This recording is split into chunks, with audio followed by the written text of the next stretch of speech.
Out on the open road, it's just you, your truck, and what waits in the dark. Truck drivers know this better than anyone. Miles of empty highway, rest stops that feel too quiet, headlights that catch things they shouldn't. Tonight, you'll hear 10 chilling true stories from truckers who lived through horrors no one believed until it happened to them. Stories of strange figures standing on deserted roads, of voices crackling through CB radios, voices that shouldn't exist, of cargo that wasn't the only thing they carried. These aren't ghost stories made for campfires. They're warnings from the ones who've seen what hides between the mile markers. So buckle in, turn down the lights, and listen close. Because once you start hearing these stories, every empty road feels different. The wind howled like a wounded beast, clawing at the edges of Ray Hollister's 18-wheeler as he guided it through the pre-dawn blackness of a Nebraska winter. Mile marker 152 flickered past, a ghostly sign swallowed by swirling snow, and Ray's knuckles whitened on the wheel. 14 hours on I-80 had carved exhaustion into his bones, but Denver's deadline loomed like a guillotine. He didn't see the truck stop until it emerged from the blizzard, its sodium lights flickering like dying stars, promising refuge or something far worse. Ray Hollister, a grizzled trucker with 2 decades of asphalt under his belt, eased his rig into the sprawling lot off Interstate 80. The storm had chased most drivers off the road, leaving only 2 other trucks, their cabs dark and silent, hulking shadows against the snow. The air bit his face as he stepped down, the cold so sharp it stole his breath. Overhead, the parking lot lights sputtered, casting jagged shadows that seemed to twist and stretch beyond their natural reach. Ray rubbed his eyes, chalking it up to fatigue, and trudged toward the neon glow of the truck stop's cafe. He needed coffee, a quick meal, and a few hours in his bunk before the storm locked him in place. Inside, the fluorescent lights buzzed like trapped insects, bathing the empty cafe in a sickly glow. A middle-aged waitress, her name tag reading Darlene, stood behind the counter, her face carved from stone. Without a word, she poured black coffee into a chipped mug and slid it toward Ray. Her eyes, dull as tarnished coins, met his for a moment, before flicking away. "You're the third tonight," she said, her voice flat like a radio losing signal. "All the same. Worn out, rushing. The other 2 didn't stay. Couldn't wait out the storm." Ray wrapped his hands around the mug, its warmth a fleeting comfort against the chill seeping through the walls. "Storm's that bad, huh?" he asked, glancing at the windows where snow lashed the glass like a living thing. "Worst in 30 years, Darlene replied, her tone unchanging. "Highway patrol shutting I-80 west of here in an hour. You're stuck till morning at least." She pushed a greasy menu across the counter. "Kitchen closes in 10. Better eat." Ray ordered a burger, his mind churning over the Denver delivery. A Nebraska blizzard was no joke, and he knew better than to fight it. As he waited, the lights flickered again, plunging the cafe into a heartbeat of darkness before buzzing back to life. Darlene's gaze darted to the ceiling, her lips tightening. "Power's been doing that all night," she said, wiping the counter with a rag that looked older than the building. "Generator's shot. Owner keeps promising a new one." Ray nodded, half listening, but her next words stopped his fork midair. She leaned closer, her voice dropping to a near whisper, as if the walls themselves might eavesdrop. "Listen, I don't say this to every driver, but if I were you, I'd find somewhere else to sleep tonight." "What's that supposed to mean?" Ray asked, his appetite fading. The cafe felt smaller now, the air thicker, like it was pressing against his chest.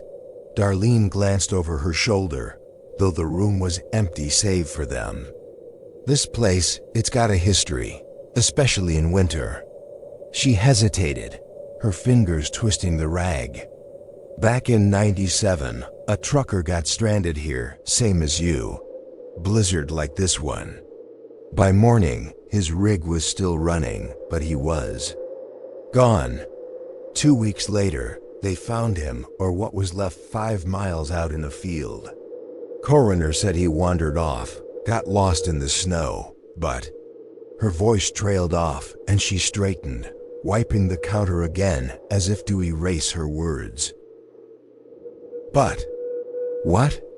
Ray pressed, his voice low, though he wasn't sure he wanted the answer. He wasn't the first, Darlene said, her eyes meeting his now, sharp and unyielding. And not the last. Roads are rough, sure, but staying here. Sometimes that's worse, Ray forced a chuckle, dismissing her story as truck stop myth, the kind drivers swapped to pass the miles. But her words clung to him like damp cold as he paid and stepped back into the storm. The snow fell heavier now, a relentless veil that blurred the world beyond the parking lot lights. The wind carried a sound, a high, keening wail that seemed to weave through the buildings, almost human, almost words.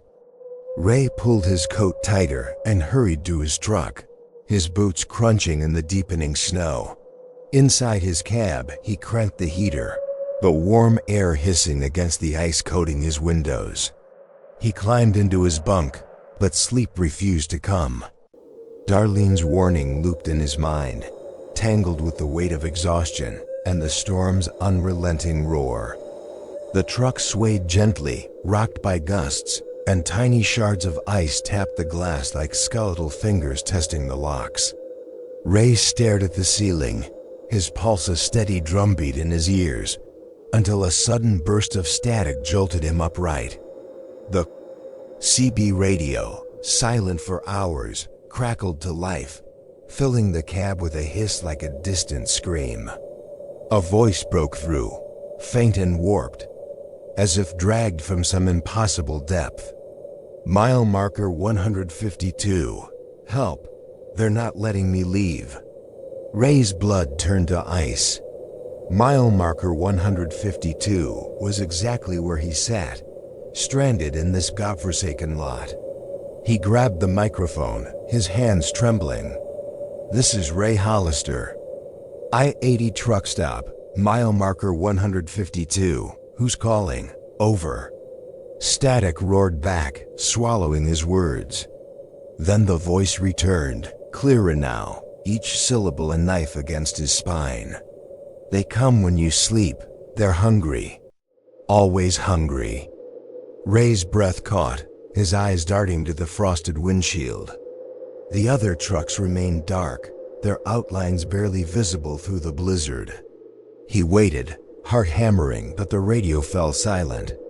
The words lingered though, burrowing into his thoughts like parasites. Something was wrong. If another driver was in trouble, he couldn't just sit here. Ray pulled on his coat, his movements mechanical, driven by a sense of duty he couldn't shake. He grabbed his flashlight and pocket knife, the blade's weight a flimsy reassurance. The moment he opened the door, the storm hit him like a fist, the wind tearing at his clothes, the snow blinding him. He could barely see the cafe, its lights now extinguished, a void in the white chaos.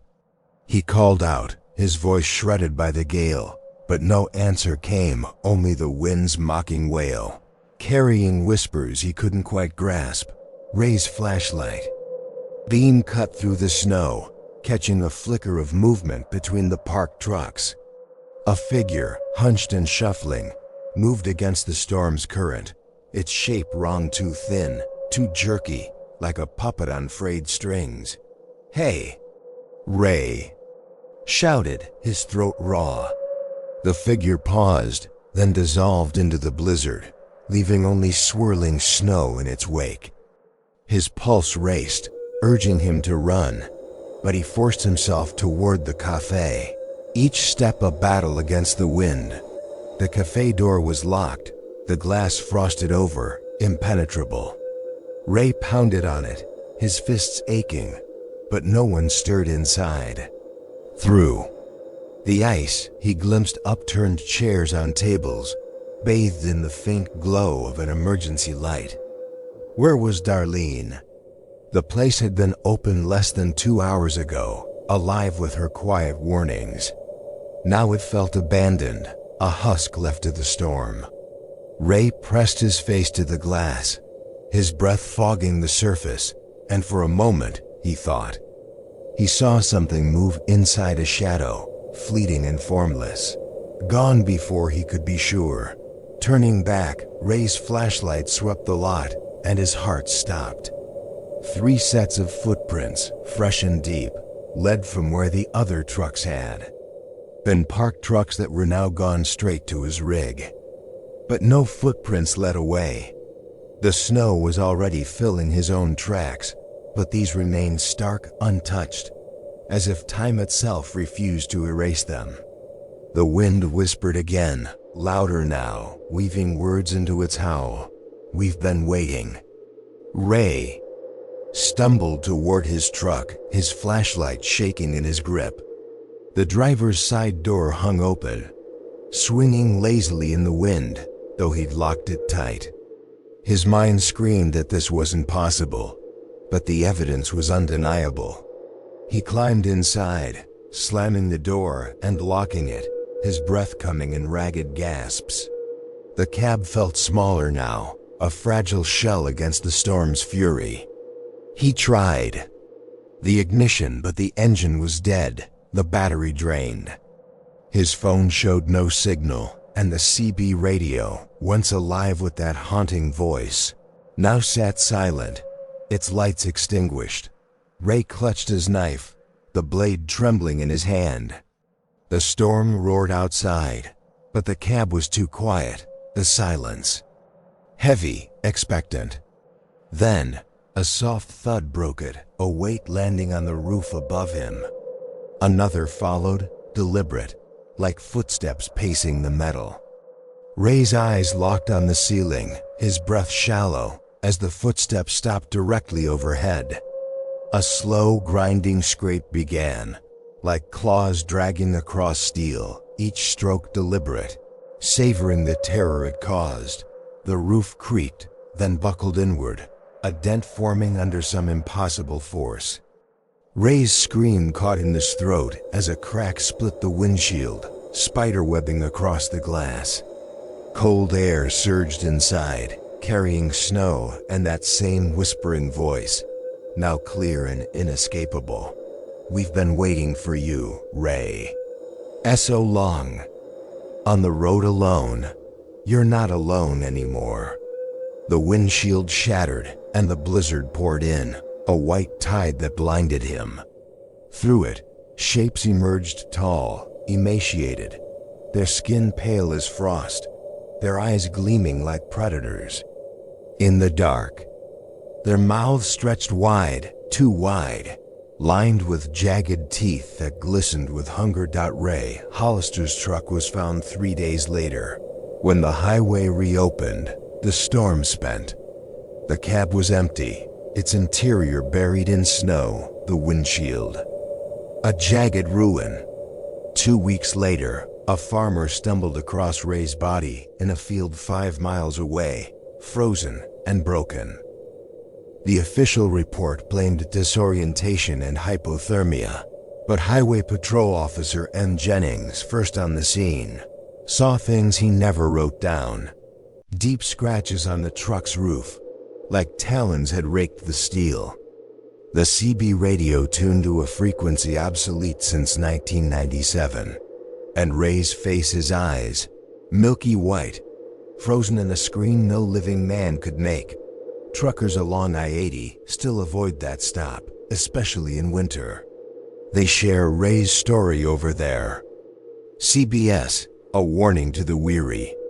Some claim that during blizzards, if you tune to that old frequency, you'll hear his voice, faint and desperate, cutting through the static. They come when you sleep. They're hungry, always hungry. In the dead of night, under a sky heavy with stars, a trucker's rig sits silent in an Oklahoma lot, its driver gone swallowed by the darkness that clings to the edges of Blue Mesa Truck Plaza. The date was May 17, 2011, and John Lawson, a 43-year-old veteran driver with Southern Cross Logistics, began what should have been a routine haul from Birmingham, Alabama, to Phoenix, Arizona. His 18-wheeler, loaded with industrial cleaning supplies, rolled through the humid southern night, the hum of the engine a familiar companion. Lawson was known for his precision, every check-in logged, every schedule met. But that night, something waited for him in the vast, empty stretches of Oklahoma, something that would erase him from the world, without a trace. The air was thick with the scent of diesel and damp earth as Lawson crossed into Mississippi, his headlights carving a path through the darkness. He radioed dispatch, his voice steady, reporting light traffic and clear skies. By the time he reached Little Rock, Arkansas, the night had deepened, the stars obscured by a creeping veil of clouds. He confirmed his plan to rest at Blue Mesa Truck Plaza, a familiar stop just east of Oklahoma City. It was a sprawling lot, flanked by a diner and a gas station, its neon signs flickering like dying embers. Lawson had parked there countless times, but this time, the plaza felt different, too quiet, too still, as if the world held its breath. At 9:38 p.m., Lawson's rig pulled into the lot, its tires crunching against the gravel. The plaza was nearly deserted, only a handful of trucks scattered across the expanse, their cabs dark. He stepped out, his boots sinking into the soft earth, and scanned the lot. The air was heavy, carrying a faint metallic tang that prickled his skin. His logbook, meticulous as always, recorded his arrival at 9:42 p.m., but the final entry was a scrawl that sent chills through those who read it later. Arrived Blue Mesa. Something not right here. What had Lawson seen in that moment? What had stirred the unease in a man who'd driven these roads for 15 years without faltering? The diner's fluorescent lights buzzed overhead as Lawson entered, the door creaking shut behind him. The place was empty save for Bill Haskell, the manager, who stood behind the counter, his face etched with exhaustion. Haskell later told police that Lawson seemed distracted, his eyes darting to the windows as if expecting something to emerge from the night. Lawson ordered a coffee, black, and sat at the counter, his hands wrapped around the mug as if anchoring himself to reality.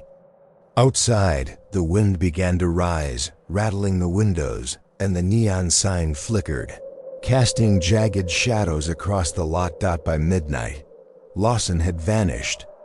When dispatch supervisor Marla Winters noticed his GPS hadn't moved for 12 hours, she tried to reach him. The phone rang unanswered, the CB radio hissed with static. Following protocol, she called Haskell, who trudged out to the lot. Lawson's truck stood exactly where he'd parked it, the engine cold, the doors locked.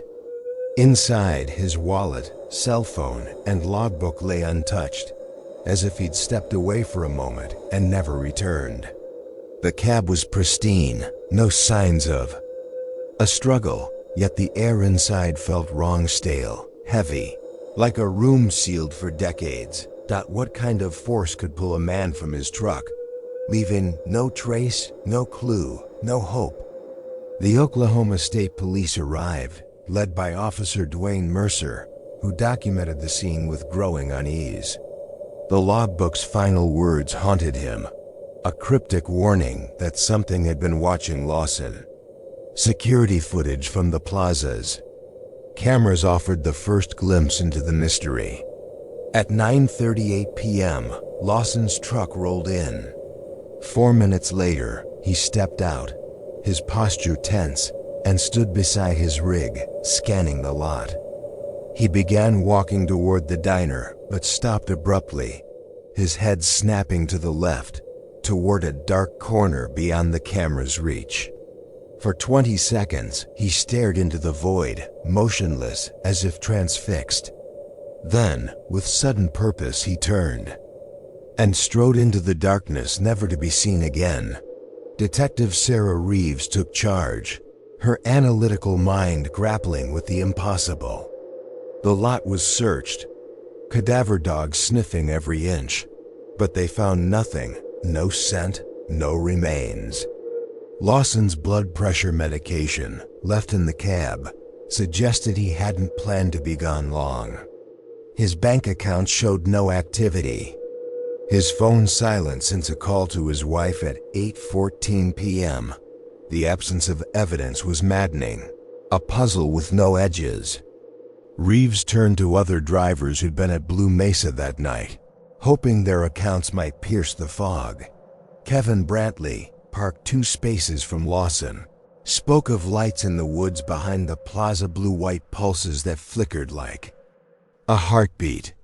They weren't headlights or flashlights, he said, his voice low, as if afraid the words might summon them again. It felt alive watching us.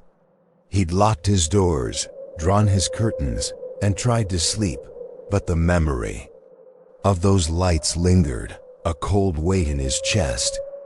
Maria Fuentes, another driver, described a sound that shattered the night around 10 p.m., a tearing metallic screech, followed by every dog in the plaza howling in unison. "I've driven for 12 years, she told Reeves, her hands trembling. "Nothing's ever made my skin crawl like that." But it was Paul Davenport's account that froze the blood in Reeves' veins. Parked next to Lawson, he'd been half asleep when movement outside his truck jolted him awake. Grabbing his flashlight, he peered out and saw a man standing between his rig and Lawson's, staring up at Lawson's window. When Davenport's light hit the figure, it turned, revealing a face that wasn't human, too smooth, too wet, with eyes that gleamed like a predator's. "It wasn't right," Davenport whispered, his voice breaking. "I dropped my light, and when I looked again, it was gone." He refused to stay at Blue Mesa another night, driving off before dawn, his hands shaking on the wheel. Have you ever felt eyes on you in the dark, knowing something's there but praying it isn't? Reeves dug deeper, uncovering a call Lawson made at 9:40 p.m. to his friend, Raymond Wilson, a fellow trucker. Wilson's voice cracked as he recounted the conversation. Lawson had sounded shaken, asking if Wilson remembered his grandfather's tales of highway people, shadowy beings that preyed on lone drivers. "I think I'm looking at one right now," Lawson had said, his voice barely audible. "There. Real, Ray." The call cut off, and Wilson's attempts to reconnect failed.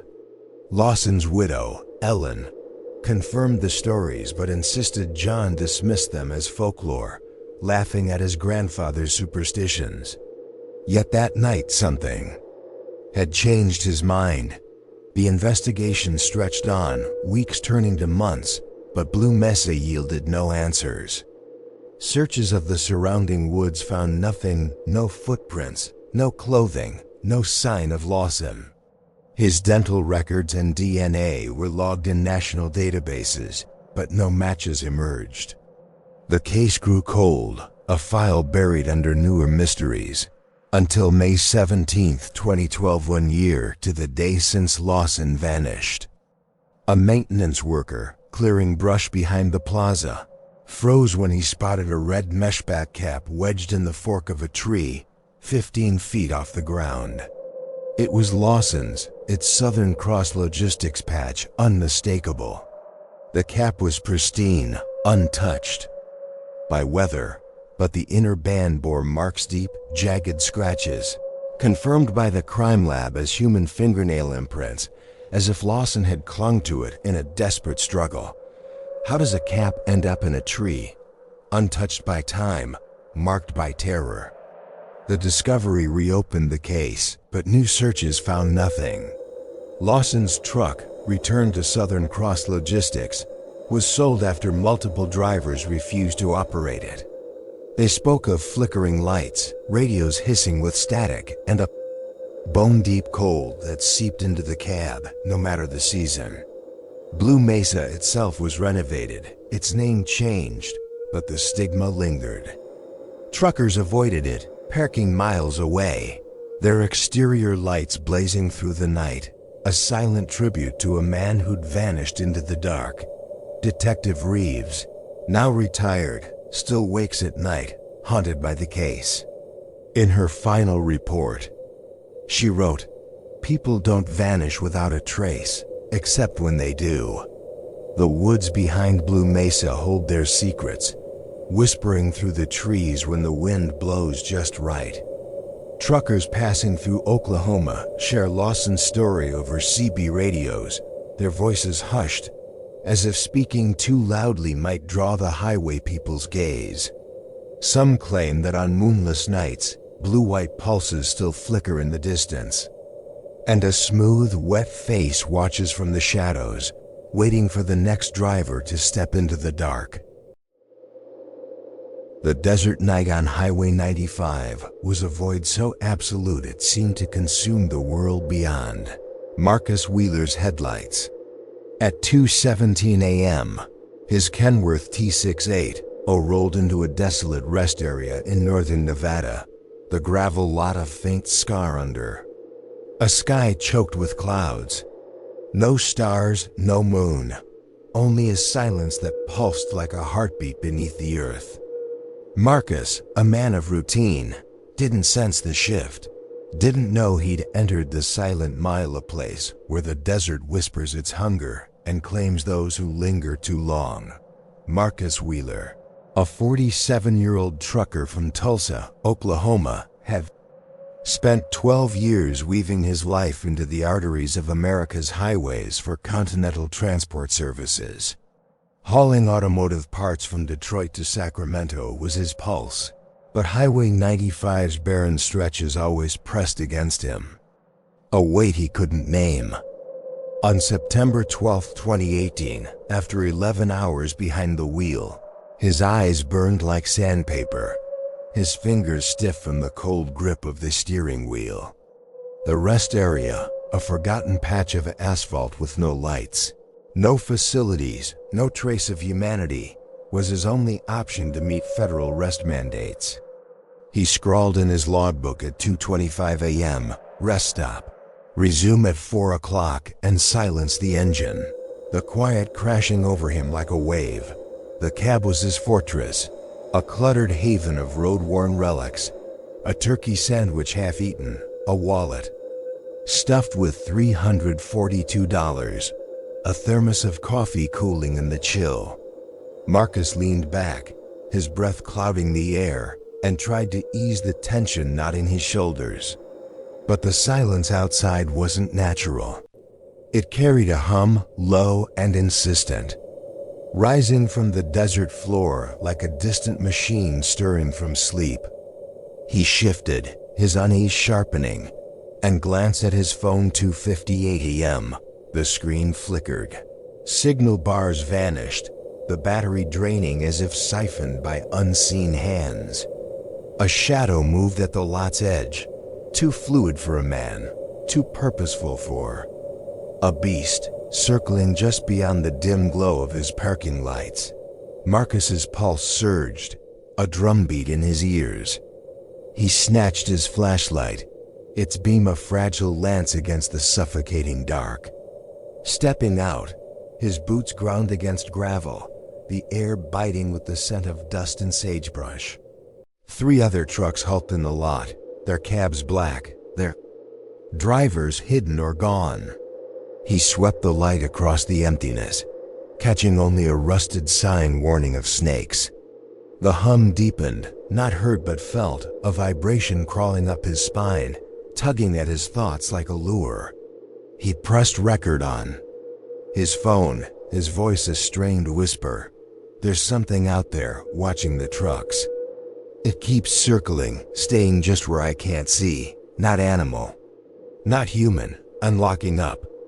The recording ended with a jagged distortion, like a scream torn from the ether. Marcus never made it back to his cab. By 2:30 p.m., when he missed his scheduled check-in, dispatch supervisor Ella Mercer's worry turned to dread. Repeated calls, radio hails, and GPS pings met only silence. She alerted the Nevada Highway Patrol, and Trooper James Callahan arrived at 4:15 p.m. The Kenworth stood untouched, locked tight, its contents a snapshot of a life interrupted. The logbook lay open, the sandwich stale, the wallet unrifled. But the keys were gone, as if Marcus had carried them into oblivion. Callahan's report would sear his memory. No struggle, no blood, no theft. He stepped out and ceased to exist.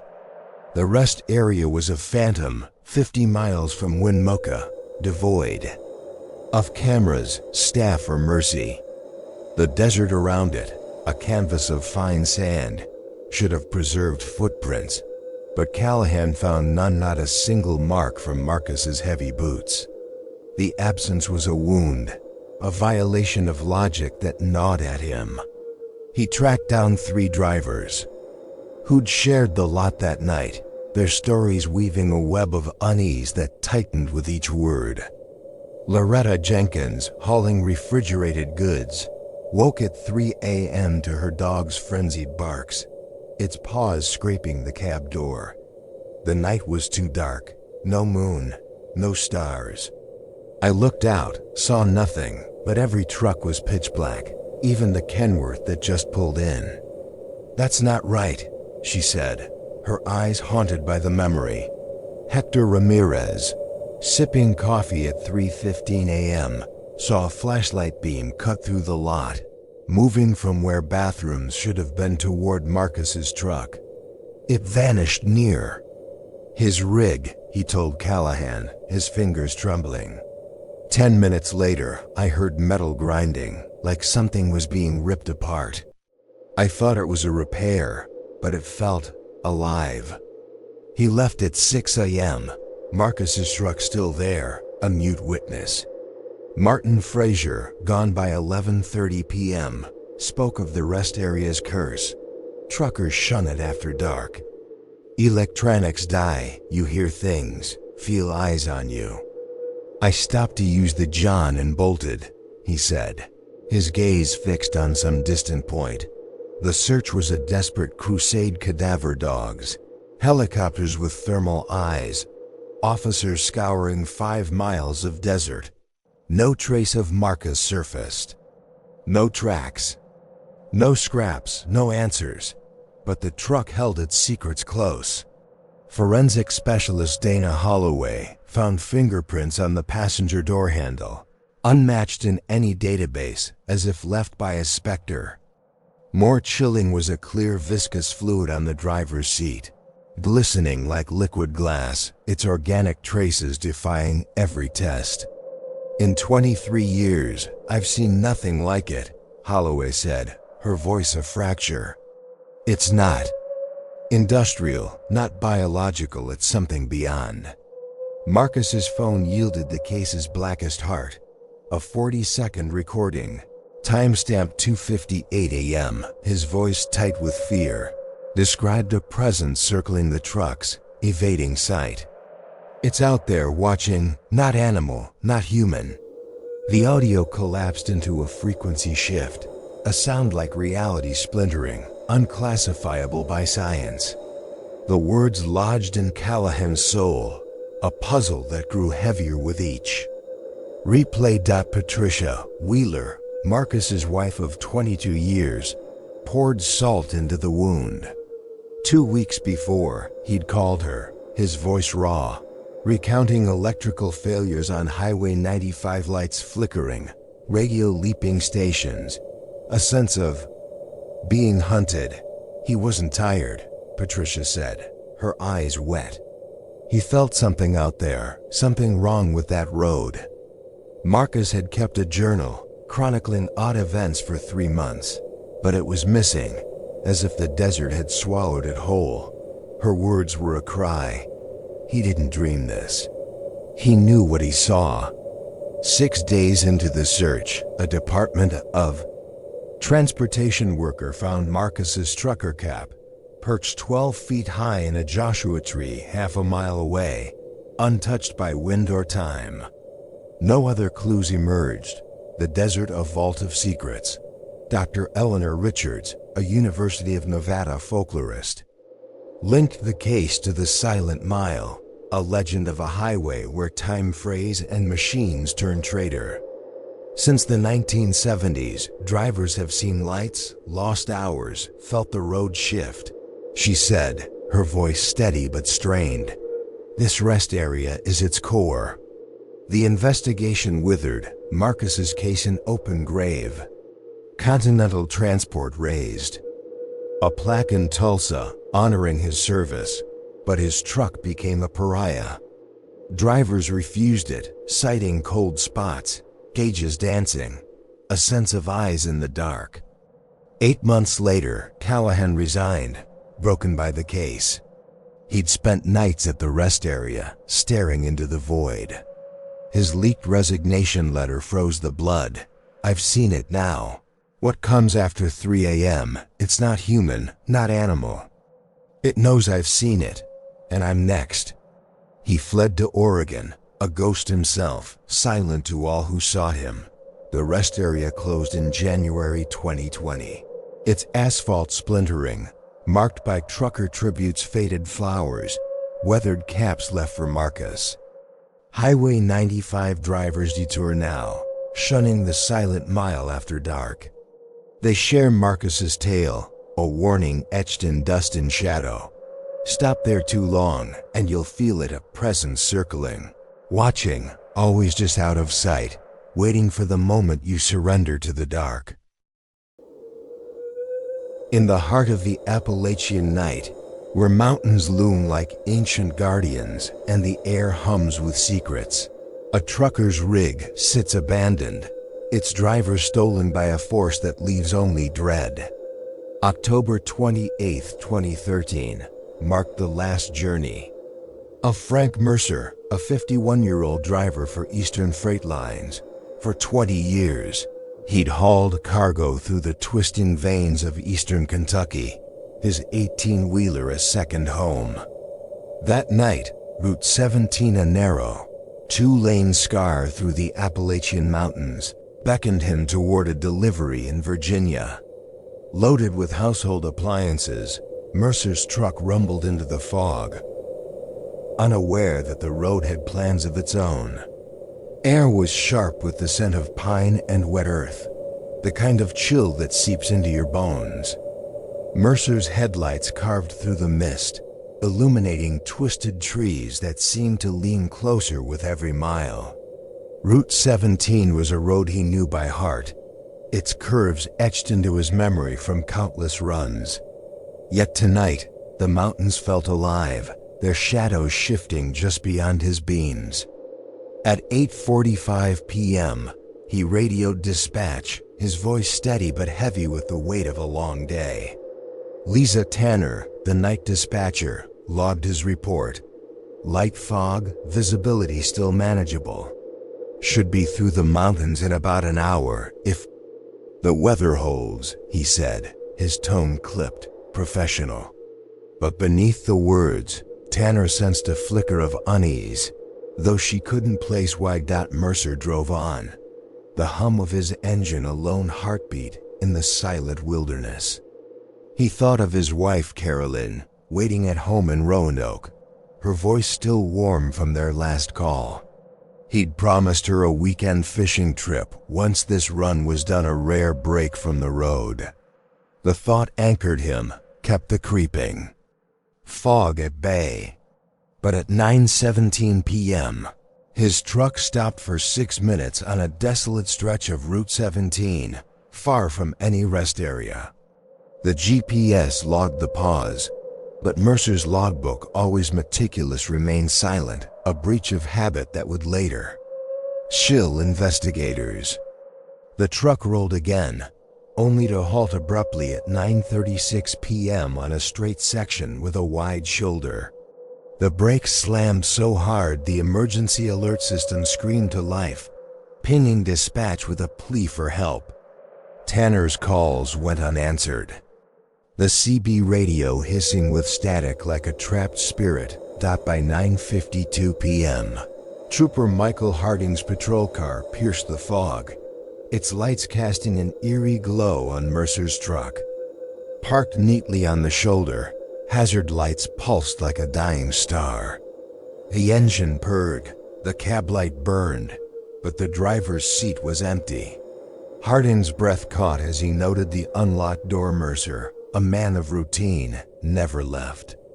His rig vulnerable. Inside, the cab was a frozen snapshot. Mercer's cell phone, wallet, and logbook sat on the passenger seat, his jacket draped over the chair despite the near-freezing night. The logbook's final entry, in Mercer's precise script, read, "Unusual lights ahead." Stopping to check. But the ground around the truck, softened by hours of drizzle, held no footprints, not a single mark to trace where Mercer had gone. What force could pluck a man from his truck, leaving no scar on earth soft enough to hold his weight?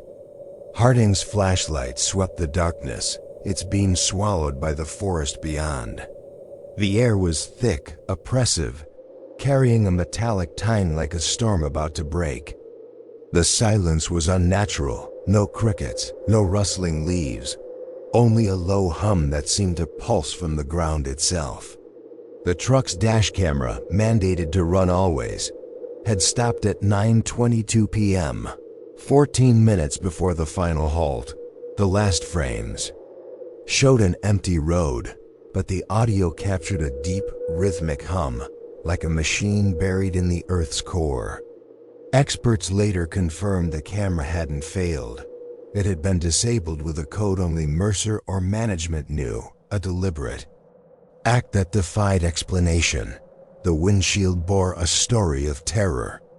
Its inner surface was streaked with marks, confirmed by forensic analysis to contain Mercer's DNA, as if he'd clawed at the glass in a desperate bid for escape. The streak spiraled, frantic, a map of panic etched in sweat and fear.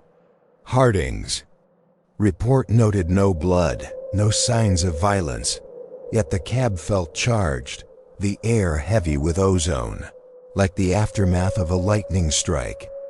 He stood frozen, his flashlight trembling as the hum grew louder in his ears, a sound that didn't belong in this world. Have you ever stood in the dark, sensing something move just beyond your sight, praying it stays hidden? The investigation surged as more officers arrived, their boots sinking into the mud, their voices muted by the forest's weight. A highway maintenance camera, 2 miles back, offered a glimpse into the abyss. At 9:31 p.m., Mercer's truck passed, its cab aglow. But in the grainy black and white footage, a second figure sat in the passenger seat, a shape too still, too vague to be human. Mercer had been alone during his last call with Tanner. Who or what had joined him in those final moments? The mountains whispered their secrets through the locals. Ellen Whitaker, a 72-year-old whose farmhouse stood a quarter-mile from the scene, spoke with trembling hands. "Around 9:30, my lights flickered and the phone died," she told investigators. "My hound started howling, not barking, but that mournful cry when something's wrong." They didn't stop for 10 minutes. James Harmon, a miner 5 miles away, saw lights in the sky pulsing blue-white, darting too fast for planes. They moved like living things, not machines, he said, his voice low. I've lived here my whole life. That wasn't right. A new voice joined the chorus. Mary Caldwell, a widow living along Route 17, who'd kept silent until the news reached her. That night, my radio turned on by itself, she whispered to police. It wasn't music or chatter, just voices speaking backward, like a prayer in reverse. I unplugged it, but the sound didn't stop. Her hands shook. As she described the air growing cold, her breath visible in her living room. I felt something watching me from the road. Caldwell's story mirrored Mercer's own, shared weeks earlier with Calvin Tucker, a retired trucker. Tucker's call to investigators cracked open a hidden history. 3 weeks before Mercer vanished, he'd reached out, his voice taut. Frank asked about Route 17, Tucker said. Things I'd seen: radio picking up voices in reverse, lights dimming, my engine dying then restarting. Mercer had reported the same, his CB crackling with garbled speech, his truck's power flickering as if siphoned by an unseen force. He said it felt like something was riding with him, Tucker recalled. Not scared, but shaken. Like he wasn't alone. Mercer had begun avoiding Route 17 at night, adding miles to his runs. But that night, a delivery deadline forced his hand. What presence could slip into a man's truck, unseen, yet heavy enough to crush his soul? The search for Mercer spanned 3 weeks. Teams combing the rugged terrain with cadaver dogs, thermal imaging, and volunteers. The forest gave nothing: no tracks, no scraps of clothing, no trace of a man who'd navigated these mountains for decades. 2 months later, a hiker found Mercer's eastern freight cap, wedged in a tree 30 feet above ground, half a mile from the truck. The cap was untouched, its fabric soft, smelling faintly of ozone. Forensic analysis found no answers, only questions. How had it reached such a height, unmarked by time or weather? Eastern freight lines rewrote their rules, mandating paired drivers on Route 17, but many refused night runs outright. A memorial marker, a small stone with Mercer's name, joined others along the road, silent tributes to those claimed by its shadows. Truckers called Route 17 the Haunted Mile, their CB radios falling silent as they passed the marker. Those who braved it spoke of flickering dashboards, voices whispering through static, and a shadow in the passenger seat that vanished when glanced at. One driver, unnamed, swore he saw Mercer's face in his rearview mirror, eyes wide, mouth moving as if pleading for help. In 2015, Kentucky State Police released the dash camera's audio, hoping to trace the hum. University of Kentucky experts called it mechanical yet alien, unlike any engine or aircraft. It's as if the sound came from another place, one said, unwilling to meet the reporter's eyes. Caroline Mercer, Frank's wife, fights on, her voice raw in interviews. Frank wasn't the kind to abandon us, she said. Something took him, something we can't name. Each year, she visits the marker, leaving flowers that locals swear stay fresh weeks longer than they should. When you drive a lonely road, do you check the seat beside you, fearing it's not empty? Route 17 guards its mysteries, the mountains silent as graves. Truckers detour, adding hours to their runs, their headlights piercing the fog but never far enough. Samuel Reeves, a veteran driver, spoke over the CB one night, his voice low. Route 17's got too many ghosts. Whatever took Frank, it's still there, waiting for the next rig to stop. The hum lingers in their minds, a sound from nowhere.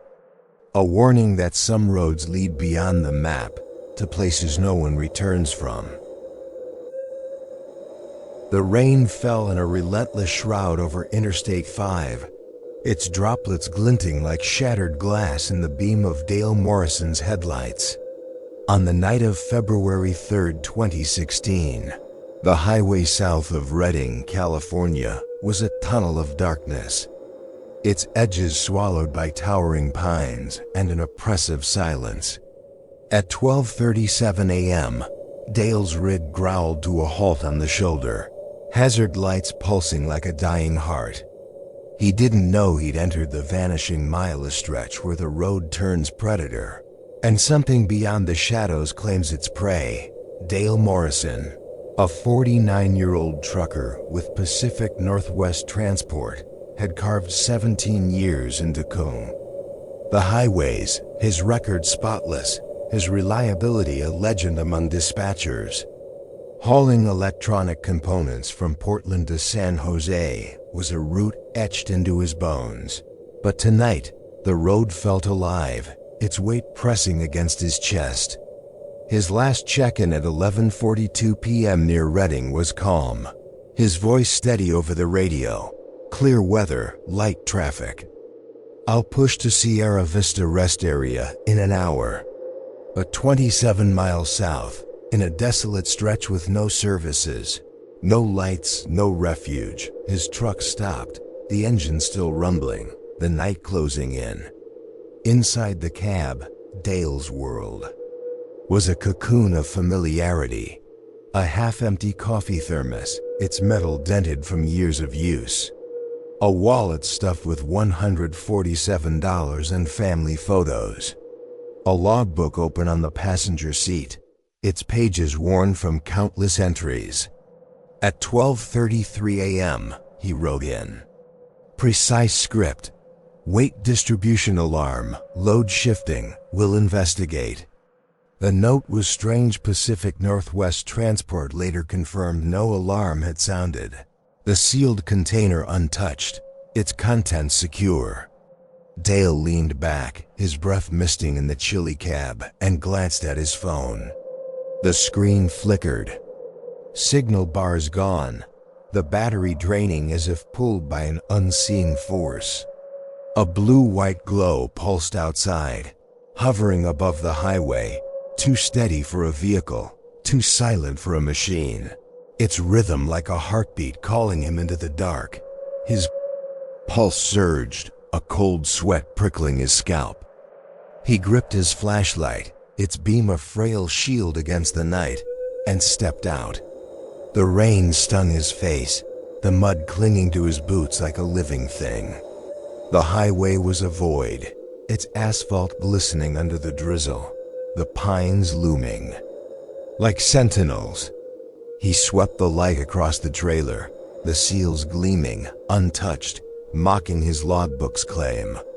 The glow had vanished, but the air hummed, a charge that raised the hairs on his neck. He activated his phone's recorder, his voice tight. That's not possible. The seals are intact. 22 seconds of silence followed, the rain's hiss the only sound. Then static erupted, and his voice returned, laced with panic. Who are you? How did you get in? The recording ended at 12:35 a.m., a frequency shift tearing through like a scream from another world. Dale never returned.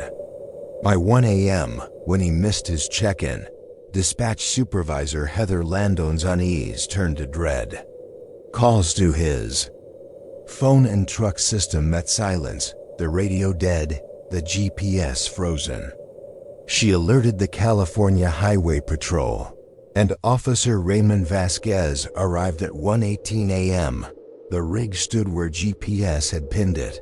Hazard lights flashing, engine growling, doors locked. Through the rain-streaked windows, Vasquez saw Dale's belongings, phone, logbook, thermos, but no driver. Using override codes, he entered the cab, finding it pristine, the driver's seat warm, as if Dale had just stepped away. His report would haunt him. No struggle, no violence. Keys in the ignition, wallet untouched. He vanished into the night, like the road swallowed him whole. The shoulder was a quagmire, softened by hours of rain. Yet Vasquez found no footprints, no trace of Dale's boots, no marks of another soul. The dash camera, mandated to run constantly, had been disabled at 12:34 a.m., 3 minutes before the stop, requiring a code only Dale and management knew. The onboard computer logged a power drain from 12:31 to 12:36 a.m., pulling more current than the truck's systems could justify, an anomaly engineers called impossible. The scene was a puzzle, its pieces defying reason, a violation of the world's rules. The search began at first light key 9 units sniffing through wet underbrush, helicopters scanning with thermal eyes, officers scouring 5 miles of forest and ravine. No trace of Dale emerged, no clothing, no blood, no answers. But a single clue surfaced, one of Dale's work boots, found 400 yards away in tangled scrub, pristine, as if placed, not lost. 6 months later, a forestry worker stumbled on his Pacific Northwest Transport ID badge 3 miles away, resting on a flat rock, unweathered despite months of rain and wind. Investigators whispered, it wasn't dropped. It was left like a marker, a taunt from something that knows we're looking. Vasquez tracked down 3 drivers who'd passed that stretch of I-5 that night, their stories threading a needle of fear through the case. Eileen Kozlovsky, northbound 15 minutes before Dale's disappearance, saw blue-white lights hovering 30 feet above the highway. I thought it was a police chopper, but there was no sound, just a pulse, like it was alive, she said, her voice trembling. It trailed me for a mile, then vanished into nothing. Marcus Washington, nearing the area, reported his CB radio erupting in static, voices speaking backward, his dashboard lights flickering, engine faltering. 20 years driving, and I've never felt that kind of wrong, he said, his eyes fixed on the floor. Kevin Lamar, passing Dale's truck at 12:40 a.m., slowed to check the flashing hazards. The cab was empty, but a bluish mist clung to the rig, moving like it had a mind. The rain had stopped, but that mist. It wasn't natural, he said, his hands shaking. The investigation delved into Dale's life, seeking a crack in the ordinary. Dan Morrison, his wife of 22 years, painted a picture of stability, 2 grown children, no debts, no enemies. But 3 weeks before, Dale had shared a secret. He said I-5 was turning strange at night, Diane recalled, her voice cracking. Electronics failing, radio picking up voices that weren't truckers. Twice, he saw lights pacing his rig, then disappearing. He started photographing his cargo seals because twice, the load was rearranged, seals intact. Diane had dismissed. It is exhaustion, but Dale's words lingered. Something's wrong with that road. His supervisors chalked up the cargo issue to memory lapses. But Diane knew better. Dale didn't forget. He was meticulous always. Authorities unearthed 3 prior incidents since 2010 on that. 1 to 5 stretch truckers reporting electrical failures, strange lights, cargo disturbances, none ending in disappearances, but chillingly similar. The echoes gnawed at senior investigator James Harmon, who led the case until his 2018 retirement. His final notes were grim. 30 years in law enforcement, and most mysteries resolve. This one doesn't. No footprints, no evidence, a recording, hinting at an intruder. Something happened beyond our grasp. Dale's truck was overhauled and returned to service, but 3 drivers refused it, citing radio static, gauge spikes, a feeling of eyes in the mirrors. Pacific Northwest Transport sold it to an out-of-state buyer, erasing its cursed history. They erected a memorial marker near mile marker 687, inscribed, "For Dale Morrison and all who travel these roads alone at night." Truckers murmur that fresh flowers appear there, though no one sees who places them. A silent homage to a man claimed by the Vanishing Mile. The stretch south of Reading is now a legend. The Vanishing Mile, whispered in truck stops and over radios. Drivers avoid night runs there, taking longer routes to escape its pull. CB channels go quiet as they pass, radios off, eyes locked on the road. Some say, if you stop too long, you'll see it. The blue-white lights pulsing like a lure. The mist that moves with purpose. The shadow that asks who you are before it takes you forever.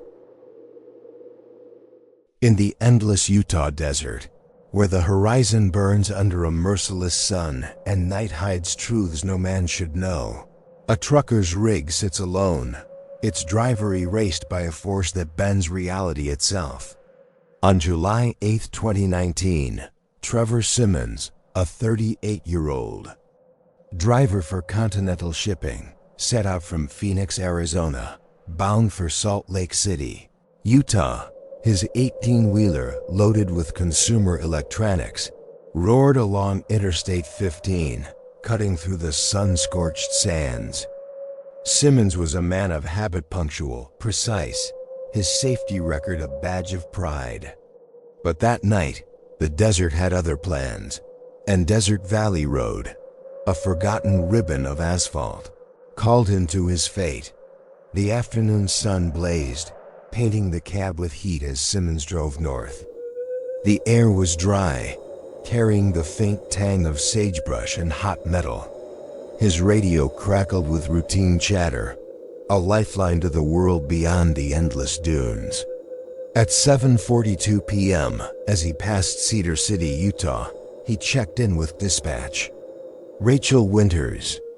The dispatcher noted his voice steady but tinged with fatigue. "Everything's smooth," he said. "Clear weather, light traffic. Should hit Salt Lake by midnight." The call ended, and Simmons settled into the rhythm of the road. The hum of his engine a steady pulse against the desert's silence. But the desert wasn't silent for long.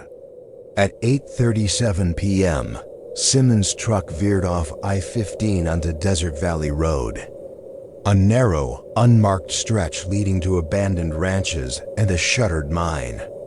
The detour was unplanned, unlogged, a sharp break from his meticulous routine.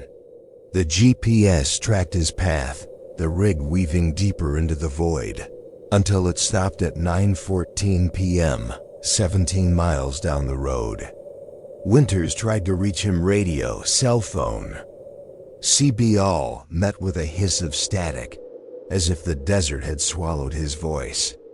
By 9:32 p.m., Utah Highway Patrol Trooper Daniel Blackwood was dispatched, his patrol car racing into the night, unaware of the mystery awaiting him. Blackwood found Simmons' truck parked on the shoulder, hazard lights pulsing like a heartbeat. In the dark, the engine idled, the cab locked, its windows reflecting the starless sky. Inside, Simmons' belongings were untouched.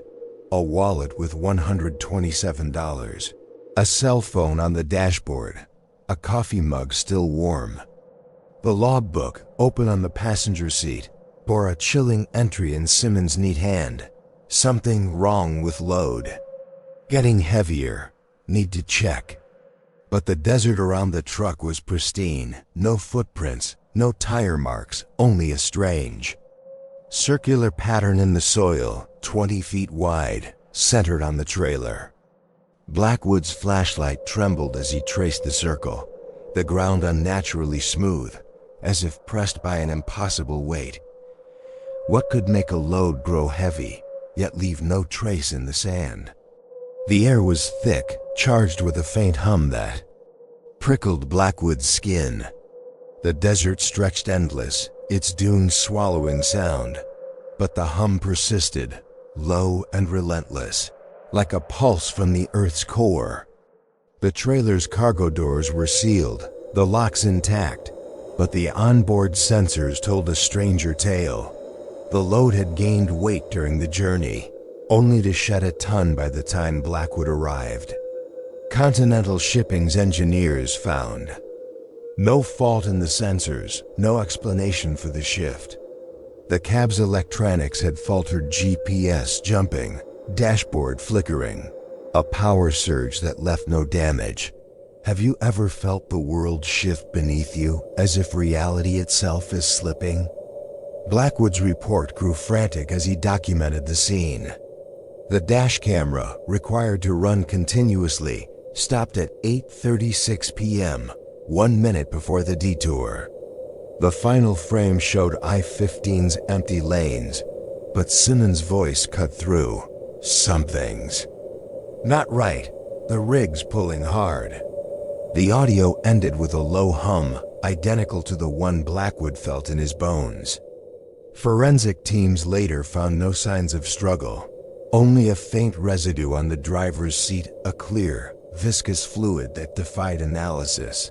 Its properties alien to any known substance. The search began at dawn, helicopters slicing the sky, K9 units sniffing the dunes. The desert gave nothing, no tracks, no clothing, no hint of Simmons. But the circular pattern haunted investigators.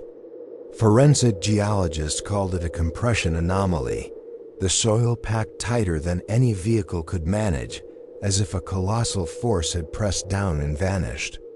The trailer's cargo, when opened, was pristine. Its weight now 16.3 tons, 1.1 tons lighter than in Phoenix.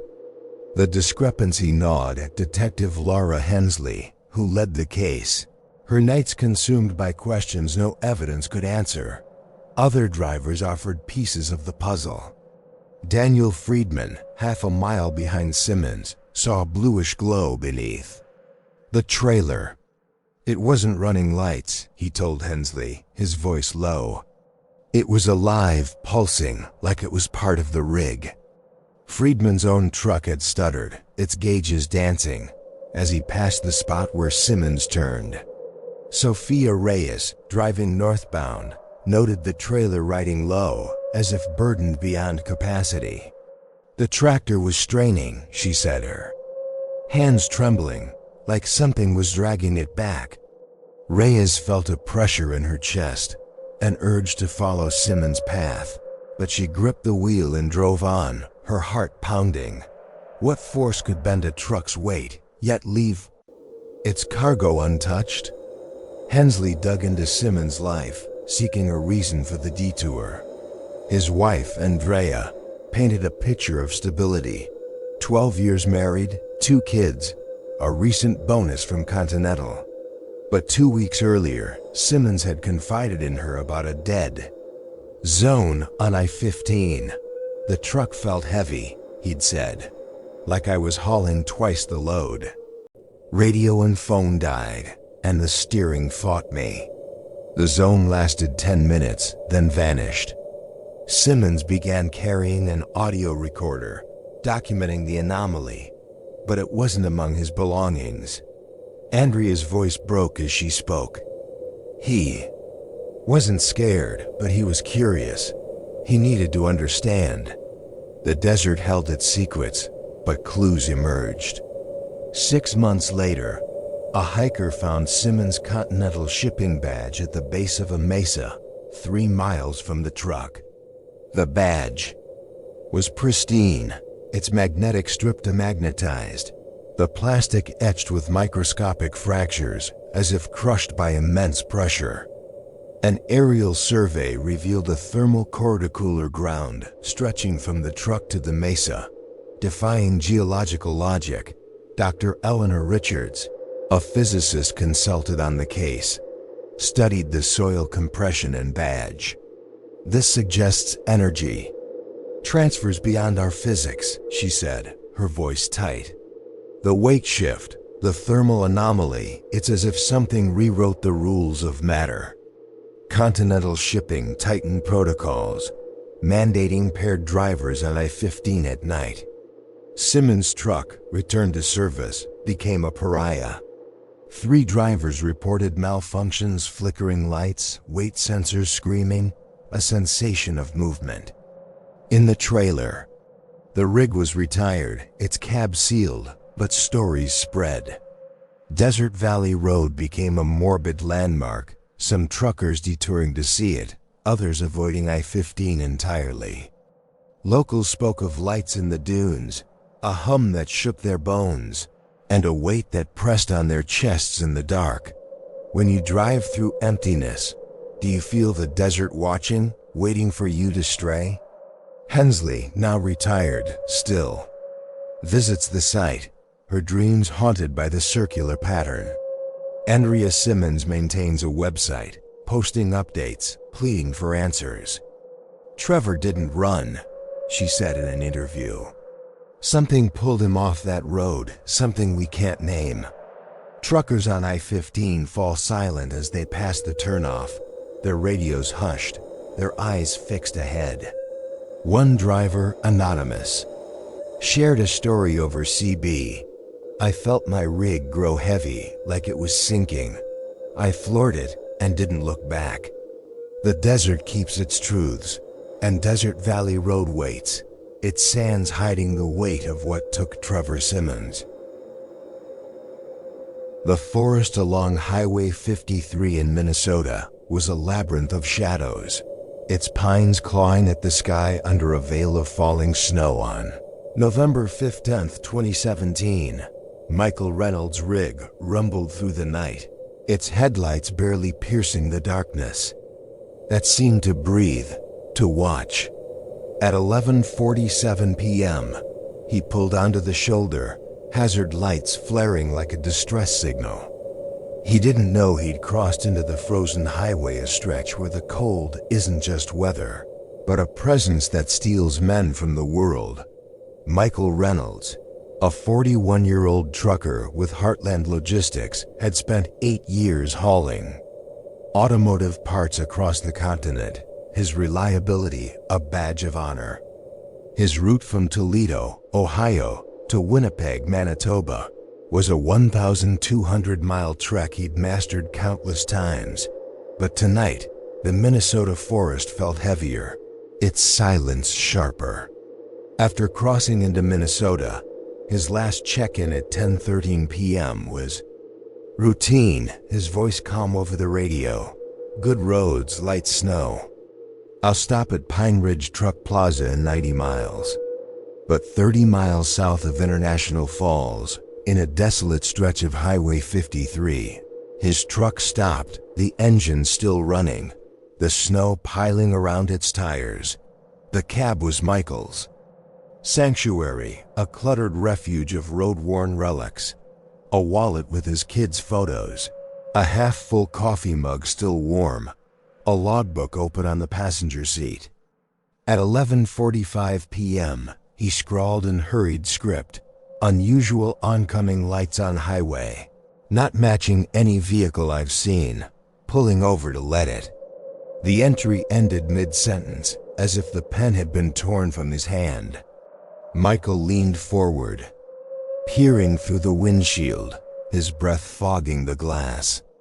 A white-blue light bloomed at the horizon, too bright, too fluid, drifting side to side like a predator stalking prey. Its glow chilling the air inside the cab. His heart raced, a cold dread knotting his gut. He grabbed his flashlight, its beam, trembling in the snow, and checked his phone. 11:47 p.m. No signal, the battery fading despite a full charge. The light grew closer, its intensity blinding, until the dash camera whited out, shutting off at 11:45 p.m., 2 minutes before the stop. Michael pressed his hand against the driver's side window, leaving a print that would later confirm his fear. He stepped out, the snow crunching under his boots, the air so cold it burned his lungs, and followed the light's call. Unaware it would be his last act, Michael never returned. By 12:05 a.m., when he missed his check-in, dispatch supervisor Martin Wilson's concern turned to alarm. Calls to his phone and truck system met static, the radio silent, the GPS frozen. He alerted the Minnesota State Patrol, and Trooper Elizabeth Carver arrived at 12:43 a.m. The rig stood where GPS had marked it, hazard lights pulsing, engine humming, doors locked. Through the snow-dusted windows, Carver saw Michael's belongings: wallet, phone, mug, but no driver. Using override codes, she entered the cab, finding it untouched, the coffee still warm. Her report would haunt her. No struggle, no violence. Everything in place, but he's gone, like the forest took him. The shoulder was blanketed in fresh snow, soft enough to hold any mark. Yet Carver found only one set of footprints, Michael's, confirmed by boot size, extending 7 feet from the truck, before stopping abruptly, as if he'd been lifted. Mid-step. No tracks continued, no marks returned, no snow obscured the cutoff. The windshield bore a crystalline pattern, like frost etched in seconds, despite the heater running at full blast. Forensic analysis called it instantaneous freezing. Water condensation solidified in defiance of physics. A chill that shouldn't exist. The cab's electronics told a stranger tale. From 11:43 to 11:47 p.m., the onboard computer logged power surges 300% above normal, frying no circuits but defying design. The engine diagnostics recorded a temperature drop in the cab from 72 degrees Fahrenheit to 28 degrees Fahrenheit in 30 seconds. Then back, an event engineers deemed physically impossible. Michael's phone showed 4 failed calls to dispatch at 11:30 p.m., blocked by an external interference no technician could explain. The driver's side window held a perfect handprint. Michael's fingers pressed so hard the glass seemed to groan. Carver's notes trembled. It's like he was trying to hold on, to stay in this world. The search began at dawn. K-9 units, sniffing through snow-laden pines, helicopters scanning with thermal eyes, officers combing the forest for 5 miles. No trace of Michael emerged, no clothing, no blood, no answers. 2 months later, a forestry worker found his Heartland Logistics cap, hung 12 feet high in a tree 3 miles away, pristine despite Minnesota's winter. Investigators whispered, it wasn't blown there. It was placed like a trophy, a sign something knows we're searching. Carver interviewed 2 drivers who'd passed Highway 53 that night, their accounts weaving a web of dread. Carolyn Murray, southbound, saw Michael's truck at 11:40 p.m., trailed by a white-blue light. It wasn't a car, not with high beams, she said, her voice tight. It was too bright, too white, drifting side to side, keeping pace. It felt alive, like it was hunting. Thomas Blackwood, 2 miles behind at 11:45 p.m., saw a flash like lightning, concentrated in one spot. No storm, just clear sky and snow.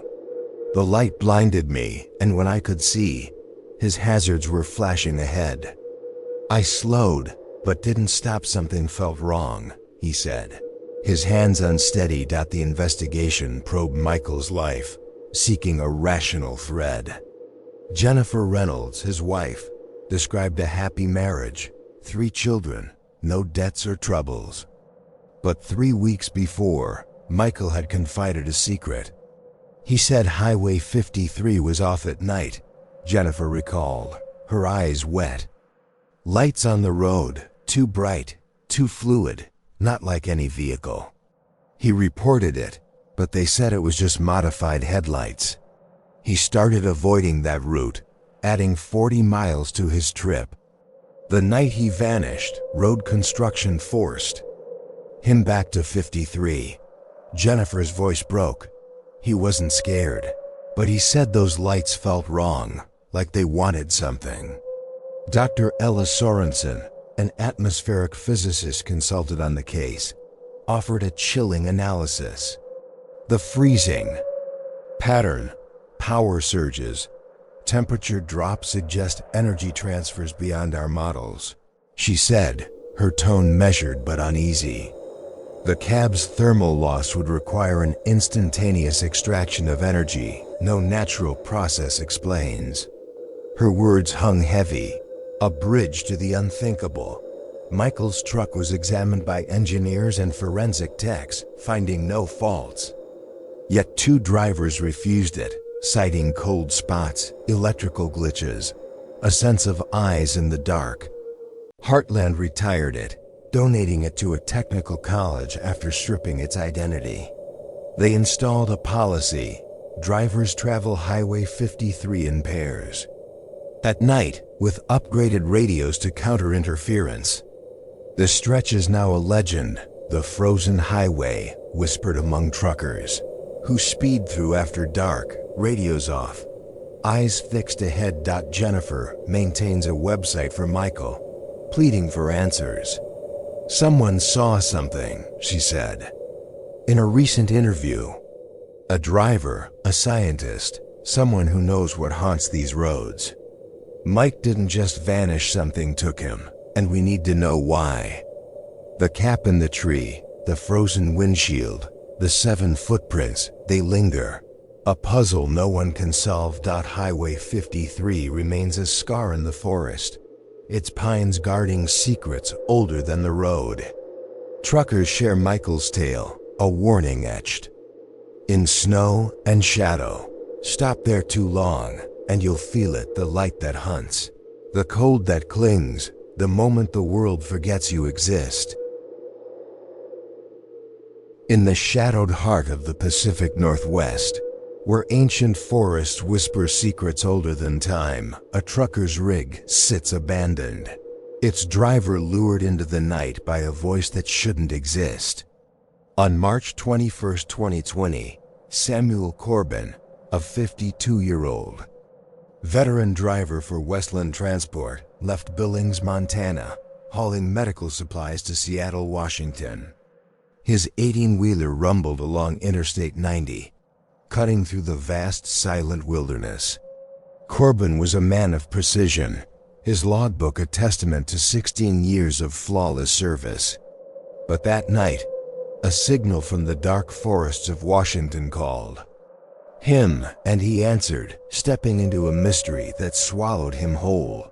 The evening air was damp, heavy with the scent of cedar and moss as Corbin drove west. Rain pattered on his windshield, the wipers a steady rhythm against the quiet. His radio hummed with faint chatter, connecting him to the world beyond the towering pines. At 8:42 p.m., passing Coeur d'Alene, Idaho, he checked in with dispatch. Teresa Langley, the supervisor, noted his calm voice, reporting light rain but clear roads.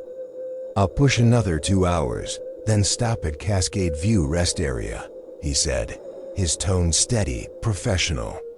But the forest beyond his headlights seemed to watch, its shadows shifting in ways that stirred unease deep in his chest.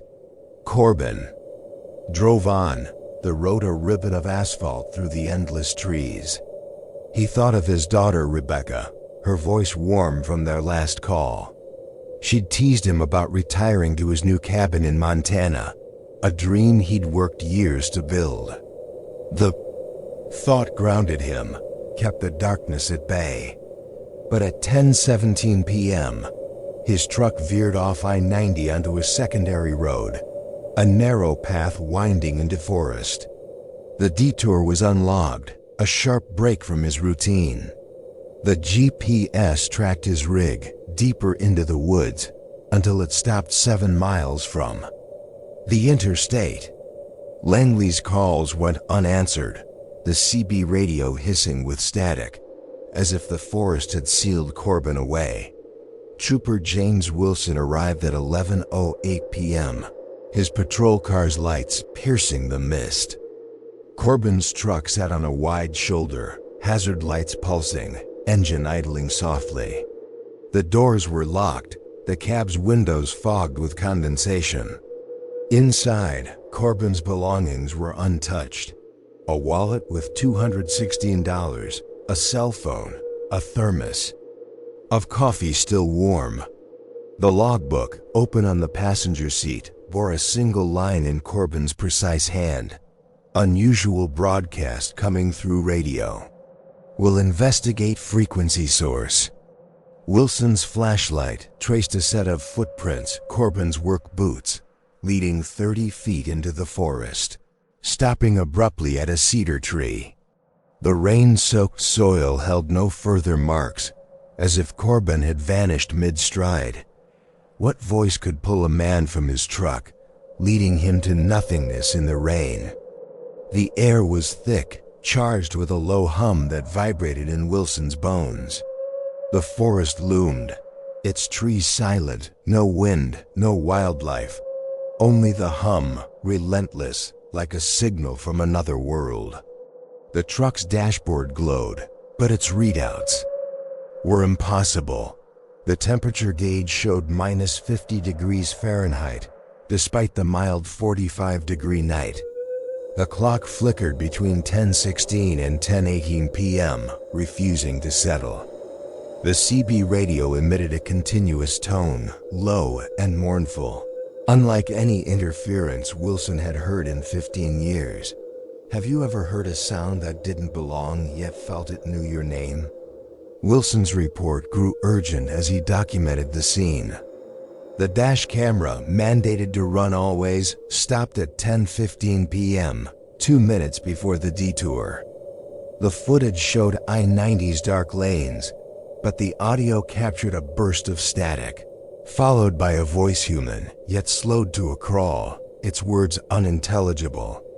Audio experts later confirmed it was a human voice at 30% speed, a distortion that chilled investigators.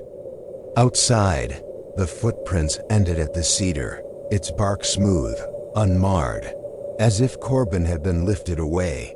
The search began at dawn, helicopters slicing the mist, canine units sniffing the underbrush. The forest yielded nothing, no tracks, no clothing, no sign of Corbin. Forensic teams scoured the truck, finding electromagnetic spikes at 10:07 p.m., surging 400% above normal, yet no circuits were damaged. The hum persisted in their ears, a sound that seemed to come from everywhere and nowhere. Detective Karen Ellis, leading the case, felt the forest's weight, its silence a barrier no evidence could pierce. She interviewed drivers who'd been on I-90 that night, their stories weaving a tapestry of dread. Martin Delaney, 15 minutes ahead of Corbin, heard a strange broadcast around 10 p.m. It wasn't trucker talk, he told Ellis, his voice low. A voice mechanical but human, like it was speaking through water. My radio died after 30 seconds. Vanessa Torres, passing exit 34 at 10:20 p.m., saw a column of mist rising from the forest, its bluish tint unnaturally vivid. It stood straight despite the wind, she said, her hands trembling, like it had purpose. Fire crews found no trace of smoke or flame. Peter Hawkins, 3 miles behind Corbin, felt his truck's electronics falter, lights dimming, gauges jumping, a voice on his CB repeating, "Return to point of origin." It echoed like from a well, he said. I had to fight the urge to take that exit. What signal could reach through the air, bending a man's will to its call? Ellis dug into Corbin's life, seeking a reason for the detour. Rebecca Corbin painted a picture of a methodical man, contentedly divorced, close to his 2 adult children, planning retirement. 2 weeks earlier, he'd called her, Puzzled by radio interference on I-90, voices slowed down, breaking through. Even when the radio was off, he'd said. He'd begun recording them, hoping to understand. The recorder wasn't in the truck, but Rebecca's words lingered. He wasn't scared, just curious. He always needed to know why. 7 weeks. Later, hikers found Corbin's digital recorder, suspended 12 feet up a tree, 2 miles from the truck. The device was pristine, its battery fully charged an impossibility after 48 hours. It held 7 audio files, 6 capturing the slow voices Rebecca described, discussing routes and places not on any map.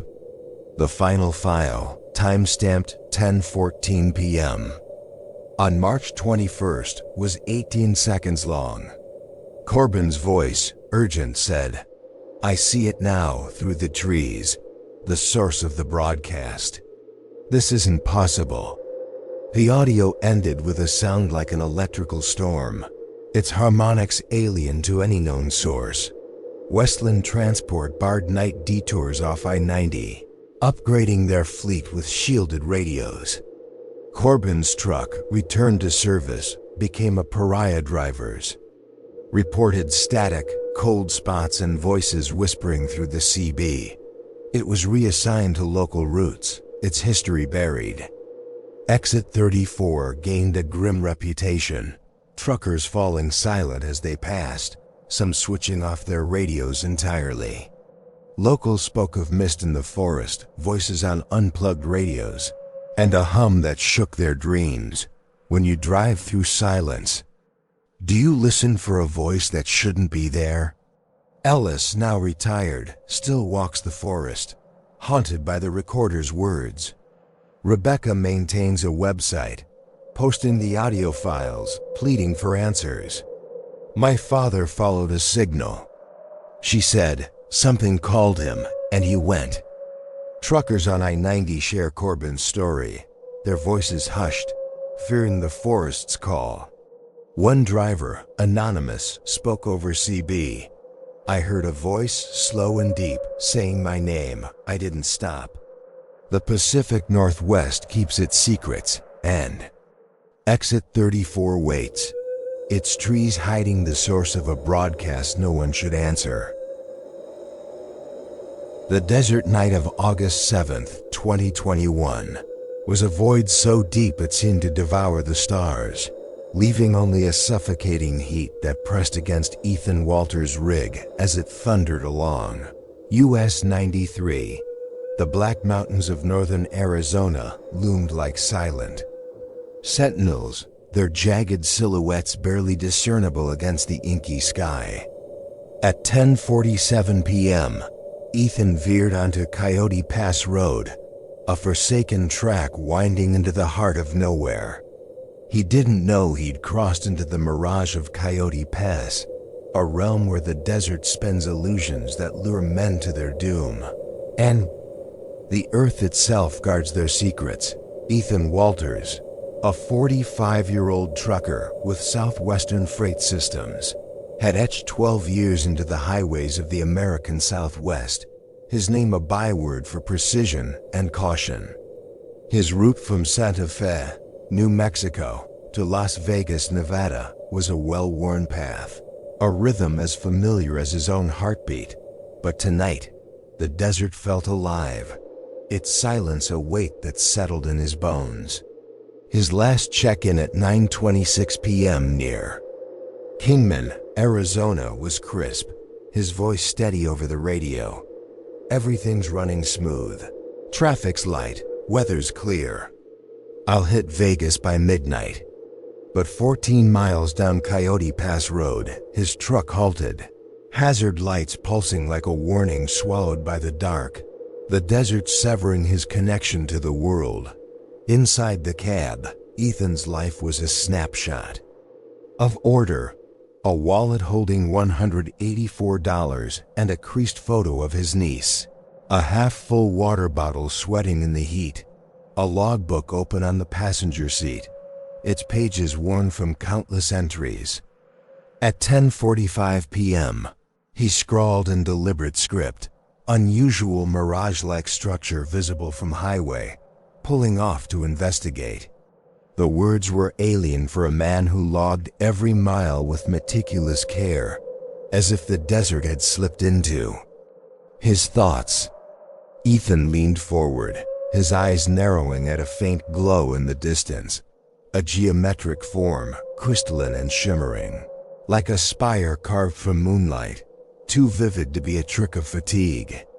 He spoke into the dash camera's audio, his voice taut with unease. "What the hell is that?" The turn signal flickered, and the camera died at 10:43 p.m., 4 minutes before the detour, plunging the record into silence. Ethan's heart pounded, a cold dread coiling in his chest like a snake. He snatched his flashlight, its beam trembling in the arid air, and stepped out, the gravel crunching under his boots like brittle bones. The desert was a chasm, its silence broken only by the low hum of his idling engine, a sound that seemed to falter under the weight of the night. He swept the light across the turnout, finding nothing but dust in the glit of his trailer's lock secure, untouched, a mockery of his logbook's claim. The glow pulsed from the valley below, its shape shifting, now a tower, now a lattice. Too precise to be natural, too fleeting to be real. He followed a hiking path down the slope, his boots carving prints in the soft soil, unaware they'd end on a flat rock 50 yards away. As if the desert had reached up to claim him, Ethan never returned. By 11:15 p.m., when he missed his scheduled check-in, dispatcher Maya Rodriguez's unease turned to panic. Calls to his phone, truck system, and CB radio met a void, the signals extinguished like candles in a storm. She alerted operations manager Daniel Hernandez, who contacted the Arizona Highway Patrol. Trooper Alyssa Mendez arrived at 11:52 p.m. Finding the rig parked in a wide turnout overlooking a barren valley, hazard lights throbbing, engine silent, doors locked. Through the dust-streaked windows, Mendez saw Ethan's belongings, wallet, phone, water bottle, but no driver. Using emergency override codes, she entered the cab, finding it immaculate, the logbook open to that chilling entry. Her report would haunt her. No struggle, no theft. The keys are gone, and so is he, like the desert erased him from existence. The turnout soil was soft, ideal for preserving tracks. Yet Mendez found only one set of footprints, Ethan's confirmed. By boot size stretching 50 yards down a path before halting on a flat rock, no marks beyond, no scuffs, no return. The dash camera's footage ended abruptly, its audio capturing Ethan's startled words, a final testament to the unknown. The truck's onboard computer logged a cascade of anomalies from 10:41 p.m. Atmospheric pressure sensors surging wildly, GPS coordinates flickering as if the rig existed in multiple places at once, a power surge coursing through the systems without frying a single circuit. Most unnerving, the external temperature sensors recorded a plunge from 89 degrees Fahrenheit to 34 degrees Fahrenheit at 10:43 p.m., lasting exactly 17 seconds, a defiance of the desert's relentless heat. Engineers from the truck manufacturer shook their heads, their voices low. That kind of drop isn't possible, not in Arizona, not in August, not ever. The search began before dawn, a desperate crusade through the unforgiving landscape. K-9 units sniffed through sagebrush and creosote, their handlers tense under the rising sun. Helicopters swept the valley with thermal imaging, their blades slicing the still air. Officers and volunteers scoured 5 miles of desert, their boots kicking up dust that stung their eyes. No trace of Ethan emerged, no clothing, No blood, no answers.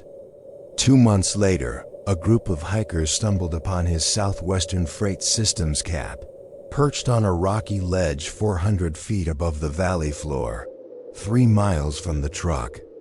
The cap was pristine, untouched by weeks of searing sun and scouring wind, but its metal company insignia was partially melted, requiring temperatures exceeding 10 degrees Fahrenheit, yet the fabric around it bore no scorch marks.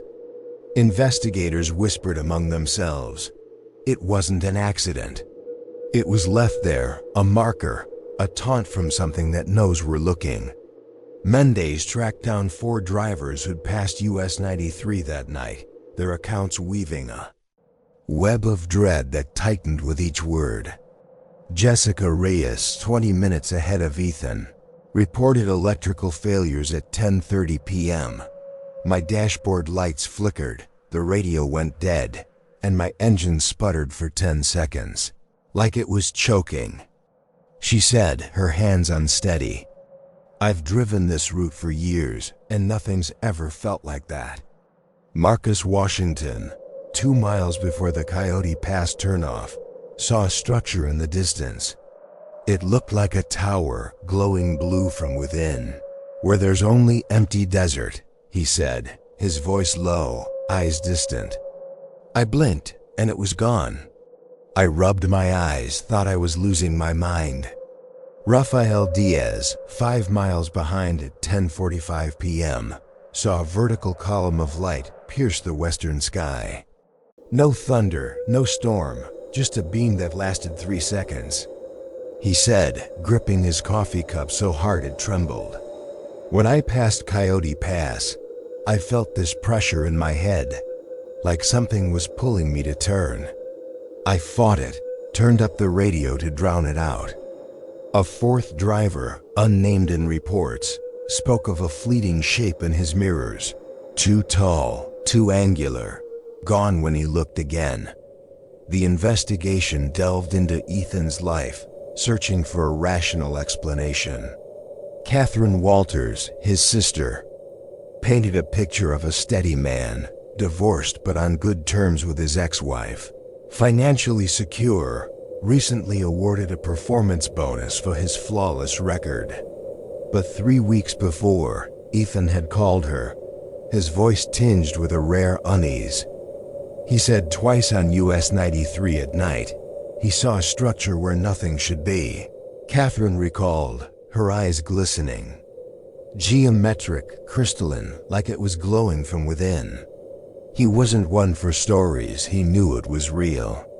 He said he'd bring a personal camera to capture it next time. The camera was missing, absent from the cab in the search area, as if it had followed Ethan into the void. Catherine's voice was a plea. Ethan didn't wander off. Something drew him out, something extraordinary. Dr. Helena Morrison, a geophysicist consulted on the case, offered a perspective that chilled the investigators. The electromagnetic anomalies, visual phenomena, and temperature fluctuations suggest localized disruptions in the physical properties of that area, she said, her tone measured but edged with unease. These patterns align with theoretical models of momentary intersections between spatial domains, phenomena our science can't yet fully explain. Her words lingered like a shadow, hinting at realms beyond the desert's surface, where the rules of reality bend. Southwestern Freight Systems subjected Ethan's truck to exhaustive scrutiny by mechanical engineers, electrical specialists, and forensic technicians, finding no structural or mechanical flaws. Yet 2 drivers refused to operate it on US 93, reporting unexplained electrical malfunctions, gauges spiking, radios hissing with static, and a persistent cold spot in the cab, as if something lingered in the seat. The company reassigned the truck to routes far from Coyote Pass, implementing a strict policy banning unapproved detours in that section of Arizona. They upgraded their fleet with redundant communication systems, hoping to pierce the desert's silence should it strike again. Coyote Pass Road has become a legend, whispered in truck stops and over radios, its name synonymous with dread. Drivers speed through the area after dark, their eyes locked on the horizon, fearing the mirage that calls. Catherine maintains a website dedicated to Ethan's disappearance, a digital beacon for answers. "He saw something real," she said in a recent interview, her voice firm despite the pain. "A driver, a scientist, someone out there knows what haunts these roads. Ethan didn't just vanish, something took him, and we need the truth." The melted cap, the frozen moment, the footprints cut short, they form a riddle etched in the desert stone, a puzzle no one can solve. Coyote Pass remains a wound in the Black Mountains, its silence a guardian of secrets older than the earth itself. Truckers share Ethan's tale, a warning carved in dust and starlight. Stray too far, and you'll see it, the structure that shouldn't exist, the light that beckons, the moment the desert decides you belong to it forever. In the desolate heart of Echo Canyon, where stone walls hum with voices from beyond, a trucker's rig stands frozen, its driver claimed by a sound that twists reality itself. On December 5, 2022, Lisa Harmon, a 47-year-old veteran driver for Mountain States Logistics, departed Laramie, Wyoming, hauling consumer electronics to Portland, Oregon. Her 18-wheeler roared along Interstate 80, then I-84, carving a path through the frigid Utah night. Known for her unyielding precision over 14 years, Harmon was a beacon of reliability. But that night, Echo Canyon sang her name, and she followed, vanishing into a mystery that left only reverberations of terror. The winter air was biting, laced with the scent of snow and ancient rock as Harmon drove west. Her windshield shimmered. With frost, the heaters hum a fragile shield against the cold. The radio played softly, a thread of country music tying her to the world beyond the canyon's towering cliffs.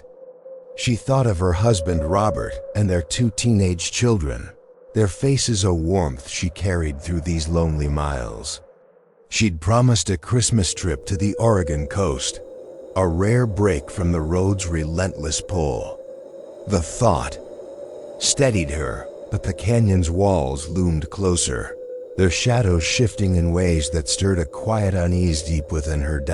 At 7:58 p.m., passing through Echo Canyon, Harmon checked in with dispatch. Thomas Reed, the operations manager, noted her steady voice, reporting light snow but manageable roads.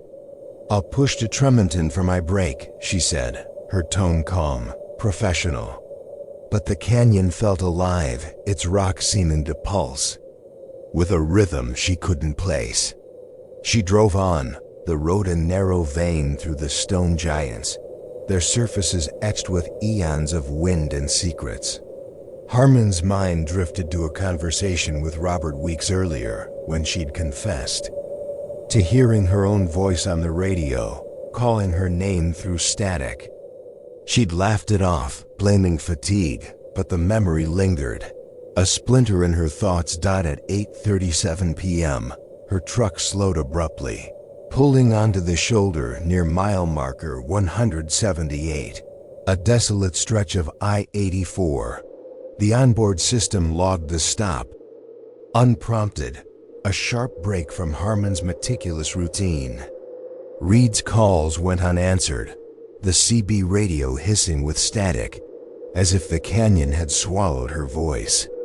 Trooper Melissa Sanchez arrived at 9:24 p.m., her patrol car's lights casting jagged beams across the rock walls. Harmon's truck stood on the shoulder, hazard lights pulsing like a fading heartbeat, engine idling softly.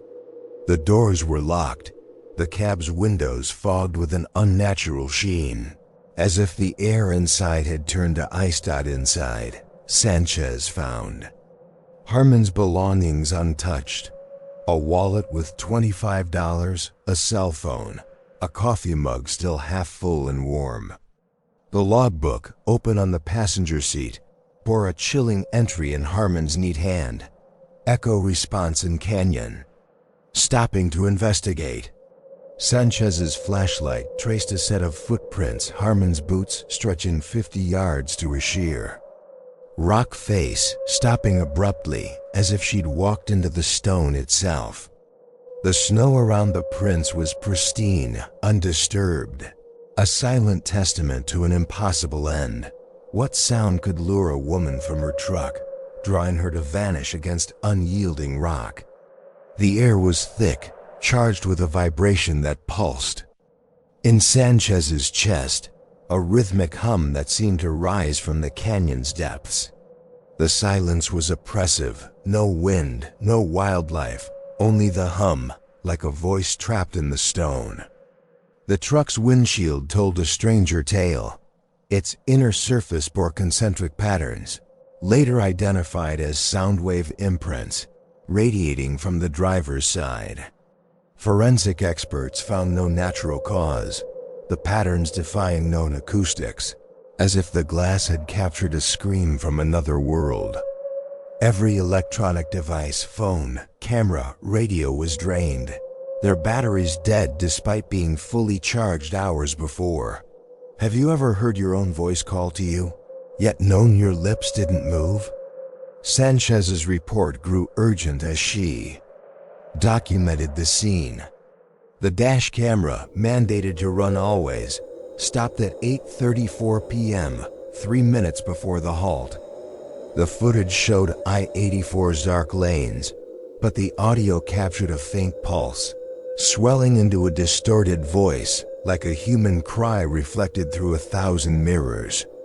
Audio experts described it as a human voice warped by multiple echoes, its words lost in the distortion, a sound that chilled them to their core. The footprints ended at the rock face, the snow unmarred, as if Harmon had been pulled through the stone. The search began at dawn. Helicopters scouring the canyon, mountain rescue, teams scaling the cliffs with ropes and fear. The rocks gave nothing: no tracks, no clothing, no trace of Harmon.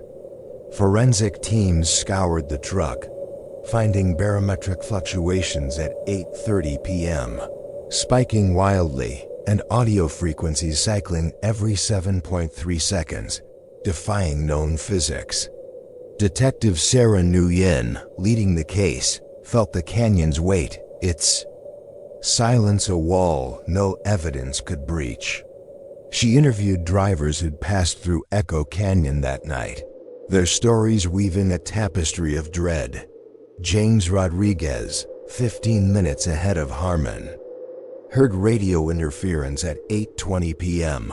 It started as static, then became a voice, echoing, repeating words I couldn't grasp. He told Nguyen, his voice low, eyes distant. My radio died until I cleared the canyon.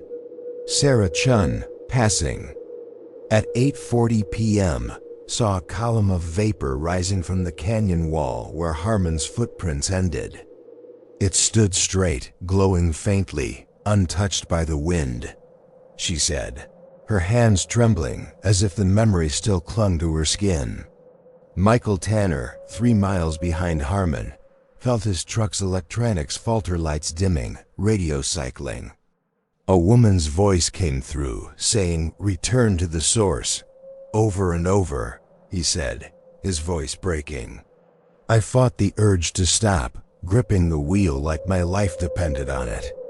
A local voice added to the chorus, Clara Evans, a retired teacher living near the canyon, who'd stayed silent until the news reached her. That night, my windows rattled, like something was pressing against the glass, she whispered to Nguyen. I heard a voice, my own, calling from outside, but I was alone. I didn't open the door. Evan's story echoed Harmon's own, shared weeks earlier with Robert. Lisa heard her voice on the radio, calling her, even when it was off, he said, his eyes red from sleepless nights. She'd begun journaling the incidents, noting their times and locations, searching for a pattern. The journal wasn't in the truck, but Robert's words lingered. She wasn't scared, but it shook her. She knew it wasn't her mind. What voice could sing through stone, bending a woman's soul to its will? 2 months later, a highway worker found Harmon's Mountain States Logistics badge in a crevice 30 feet up the canyon wall, directly above where her footprints stopped. The badge was pristine, its magnetic strip demagnetized, the plastic etched with fractures from high-frequency sound waves. No climber could explain its placement, untouched by snow or wind. An acoustic survey revealed residual frequencies in the canyon, pulsing at intervals matching the truck's recordings, as if the rocks themselves held Harmon's echo. Mountain States Logistics barred night runs through Echo Canyon, upgrading their fleet with shielded electronics and backup circuits. Harmon's truck, returned to service, became a parade. Drivers reported audio distortions, static voices, and a vibration that shook their bones. It was reassigned to other routes, its history buried, but the stories persisted. Echo Canyon gained a grim reputation, truckers driving with radios off, speeding through mile marker 178. Locals spoke of voices in the night, a hum that rattled their homes, and a presence that called their names from the cliffs. When you drive through silence, do you fear a voice that knows your name, echoing from the dark? Nguyen, now retired, still walks. 10 stories. 10 reminders that sometimes the most dangerous thing on the road isn't what you can see. What you've just heard weren't legends. They were moments that changed lives. Moments that made even the toughest drivers glance over their shoulders, lock their doors twice, and pray for dawn.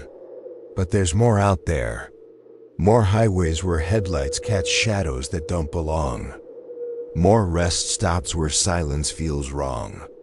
And more stories from drivers who swore they'd never tell, but couldn't keep it in. If you're ready for the next stretch of road, subscribe, hit the bell, and join us again. Because the next time you pass a figure on the shoulder at night, you'll wonder if it's just a stranger or the start of the next story.